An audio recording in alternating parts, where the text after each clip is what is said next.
Sekarang, satu divisi di perusahaan gue itu cuma dijalanin sama satu orang ditambah dengan AI doang. Semula dijalanin satu orang ini ngebawahin beberapa orang. Jawabannya bukan karena pelit hiring, tapi udah gak perlu sebenarnya. Dulu perusahaan yang dianggap sukses itu adalah perusahaan-perusahaan yang ngerekrut karyawan banyak banget. Punya karyawan ratusan sampai dengan ribuan. Punya kantor yang gede, megah, mewah, banyak orang keluar masuk. Punya truk sendiri dan lain-lainnya ya. Ini gak berlaku buat yang logistik ya. Tapi sekarang paradigmanya udah berubah banget. Yang perusahaannya dianggap keren adalah perusahaan yang lean atau yang ramping banget timnya. Dikerjain cuma 5-10 orang tapi punya omset miliaran bahkan puluhan miliar satu tahunnya. Ini bukan berarti gue ngajak lu untuk tidak nge-hire orang, enggak. Bukannya nggak peduli orang-orang yang nggak dapat kerjaan, tapi ini fakta yang udah terjadi di lapangan sejak tahun 2025 sampai 2026. Dana Moneter Internasional atau International Monetary Fund (IMF) mengungkapkan hampir 40% pekerjaan di seluruh dunia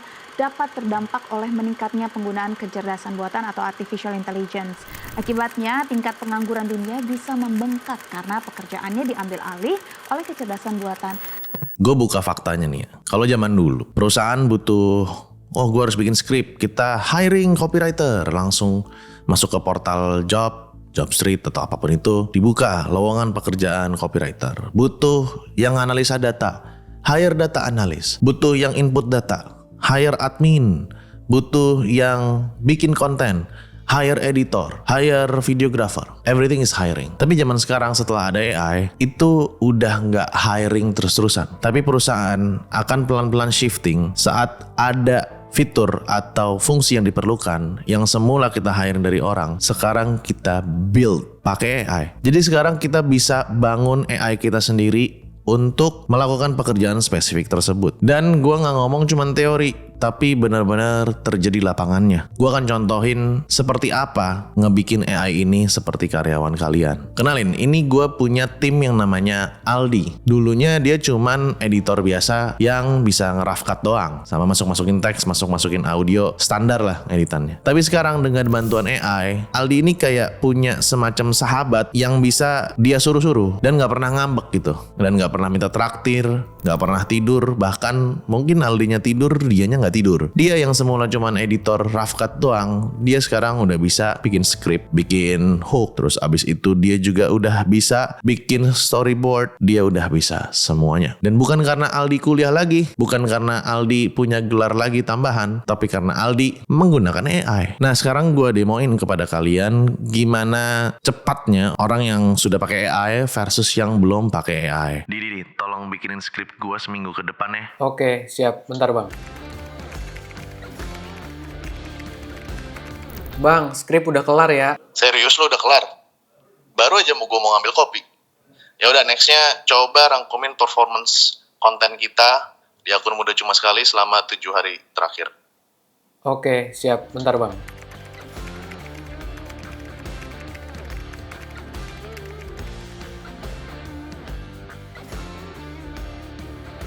Udah kelar nih, Bang. Engagement naik.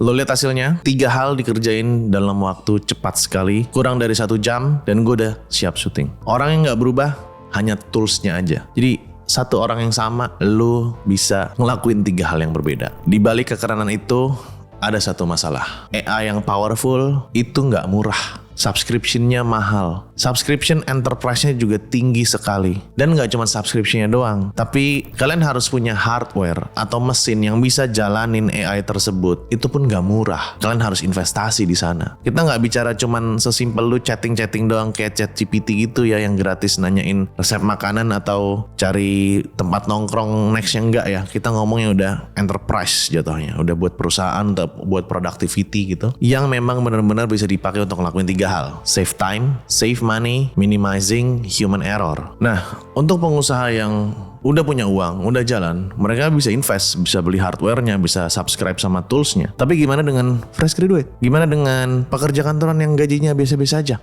Apakah dia bisa akses ke teknologi ini? Jawabannya, menurut keyakinan saya, tidak. Karena adanya AI ini, dunia kerja akan terbagi menjadi 2. Yang pertama adalah orang yang memang menggunakan AI setiap harinya, tools yang powerful juga untuk kesehariannya akan produktif 10 kali lebih tinggi daripada orang yang tidak menggunakan AI yang masih kerja konvensional, masih kayak zaman dulu gitu. Mungkin masih zaman faksimili gitu. Gapnya semakin hari semakin lebar. Karena ironinya AI nggak nungguin orang-orang yang ketinggalan tersebut untuk bisa adaptasi pakai mereka. AI nggak nungguin mereka nabung dulu biar bisa pakai subscription-nya, tapi AI terus menerus update hampir tiap minggu, tiap bulan ada aja update-annya. Yang udah di depan makin jauh, tapi yang ketinggalan makin terbelakang. Nah, dari perkembangan tersebut, pertanyaannya bukan AI bisa ngapain, AI bisa apa, atau lu udah pakai AI atau belum. Bukan itu pertanyaannya. Tapi lu udah pakai AI dan ngerti AI sejauh apa. Nah, sekarang gue pengen kasih lihat sedikit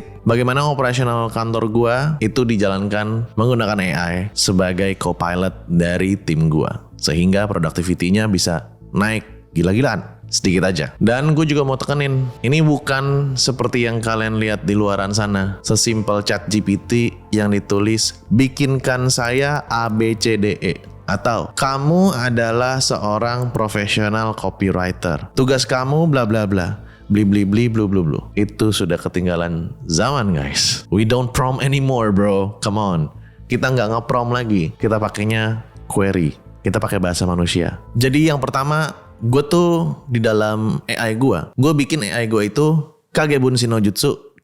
Jadi beberapa sub agent lagi. Gue bisa ngelihat kantor AI gue. Jadi gue bisa ngelihat simulasi AI gue lagi ngapain. Ada agent yang khusus riset, ada yang khusus nulis, ada yang khusus analisa data, dan ada yang urus-urus hal teknis. Dan yang paling kerennya lagi, mereka bisa ada tugas rutin yang mereka lakukan, bisa komunikasi satu sama lain, bisa minta review kerjaan sama timnya, bahkan mereka bisa seakan-akan lagi istirahat. Yang kedua, karena gue content creator, jadi gue butuh riset topik. Gue bisa chat di terminalnya. Ini gue pakai Cloud Code untuk ngeriset topik. Dia mencari bahan-bahan untuk gue bikin konten dari internet. Lo bisa lihat, gue riset tentang suatu topik. Gue ketik perintahnya, output keluar, structured research, trend, data point, insight, dan angle. Dia langsung cari data di berbagai sumber, analisa trennya, dan kasih gue insight yang udah disummarize. Lengkap sama angle yang bisa dipakai buat konten. Dulu, ini kerjaan riset assistant. Minimal setengah hari lah dia scrolling.